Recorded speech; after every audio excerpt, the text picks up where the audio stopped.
Haleluya, haleluya, haleluya. Amazina yanjye nitwa Rabi, ndimo ndigisha ijambo ry'Imana. Mbere na mbere mbanje gusuhuza abakozi b'Imana bagenzi banjye, aho mukorera mu matorero atandukanye. Bifurije umugisha, Imana ibongerera ubwenge, ibongerere n'ubushobozi bwo gusobanukirwa.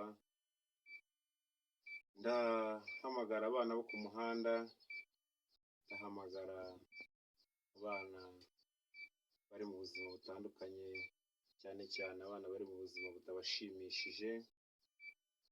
Tugiye gusoma ijambo ry'Imana nk'uko riri mu gitabo cy'Imigani 27, igice cyaho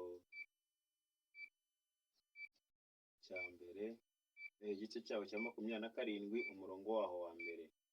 Haragira hati: ntukiratane iby'ejo, kuko utazi icyo uwo munsi uhatse. Ujye ushimwa n'amahanga aho gushimwa n'akanwa kawe, kandi ujye ushimwa n'abandi aho gushimwa n'iminwa yawe. Ibuye riraremera n'umusenyi ni umutwaro, ariko kubuzwa amahwemo n'umupfapfa biremera kurusha ibyo byombi. Uburakari bukaze bubamo ubugome, umujinya umeze nk'isuri.